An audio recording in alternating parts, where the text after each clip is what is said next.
যে শাকে সবচেয়ে বেশি পুষ্টি সেটা হলো কচুর শাক। আজকে কচুর শাকের দারুণ একটি রেসিপি শেয়ার করব। হ্যালো এভরিওয়ান, আসসালামু আলাইকুম, welcome to back my channel. কচুর শাক রান্না করার জন্য আমি এখানে বেশ কিছু পরিমাণ কচুর শাক পরিষ্কার করে কেটে পানি দিয়ে ধুয়ে নিয়েছি। কচুর শাকগুলো রান্না করার জন্য চুলায় চলে যাচ্ছি। চুলায় আগে থেকে আমি প্যান বসিয়ে দিয়েছি আর প্যানের মধ্যে আগে থেকে ধুয়ে রাখা সে কচুর শাকগুলো দিয়ে দিচ্ছি।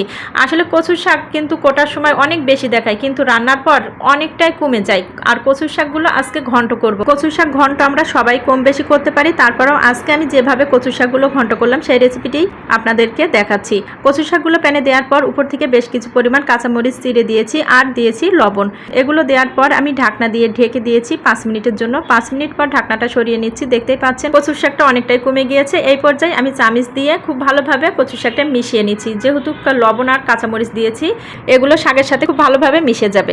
এই কচু শাক কিন্তু আমাদের গ্রাম বাংলার অতি পরিচিত একটি শাক। সহজলভ্য হলেও এর পুষ্টিগুণ কিন্তু অপরিসীম। কচু শাকের সামান্য পরিমাণ পানি আছে আর এই পানিটা টানিয়ে নিয়েই আমি একটা ডাল ঘুটনি দিয়ে ঘুটে নেব। আর এভাবে ঘুটে নিলে কিন্তু শাকটা মসৃণ হয়ে যাবে। আর আমি যখন তেলে দেবো এই শাকটা খেতে খুবই ভালো লাগবে। যেহেতু আজকে শাকটা ঘন্ট করছি সেজন্য আমি এভাবে করে নিচ্ছি। আপনারা কে কীভাবে শাক ঘন্ট করে রান্না করেন আমাকে অবশ্যই কমেন্টস করে জানাবেন।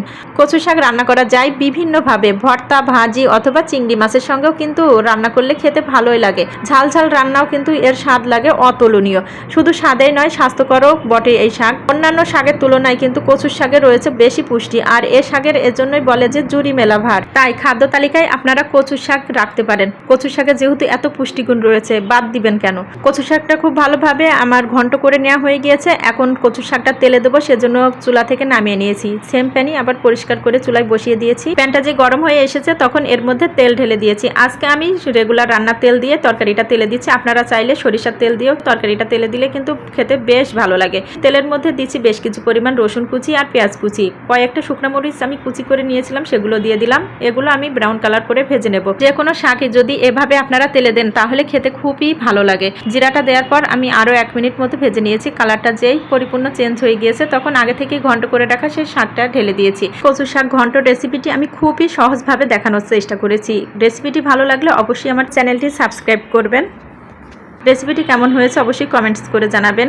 মশলার সাথে শাকটা খুব ভালোভাবে মিশিয়ে নিয়েছি আর এভাবেই আমি কচু শাকের ঘন্টটা করে নিয়েছি। কচু শাক যদি হাতের কাছে থাকে অবশ্যই আপনারা এভাবে কচু শাকের ঘন্ট রেসিপিটি তৈরি করে নিতে পারেন। গরম ভাতের সাথে খেতে দুর্দান্ত লাগবে। খুবই সহজ পদ্ধতিতে কিন্তু কচু শাক ঘন্ট করা যায়। আর খেতে যদি এত মজা লাগে তাহলে দেরি কেন, চটজলদি এই রেসিপিটি তৈরি করে নিতে পারেন। যে কোনো জিনিস প্রথম দেখাতেই যদি ভালো লেগে যায় সেই জিনিস খাওয়ার স্বাদ কিন্তু দ্বিগুণ বেড়ে যায়। কচু শাক ঘন্টটা চুলা থেকে নামানোর পর আমি সুন্দর করে পরিবেশন করে নিয়েছি। 1 ফালি লেবু আর একটা শুকনা মরিচ আর উপর থেকে বেশ কিছু পরিমাণ পেঁয়াজ বেরেস্তা দিয়েছি। আর এতে লুকটা কতটা ইয়ামি দেখাচ্ছে। কাছে এবং দূরে যে যেখান থেকে আজকের এই ভিডিওটি দেখেছেন সবাইকে অসংখ্য অসংখ্য ধন্যবাদ। সবাই ভালো থাকবেন, সুস্থ থাকবেন। আল্লাহ হাফেজ।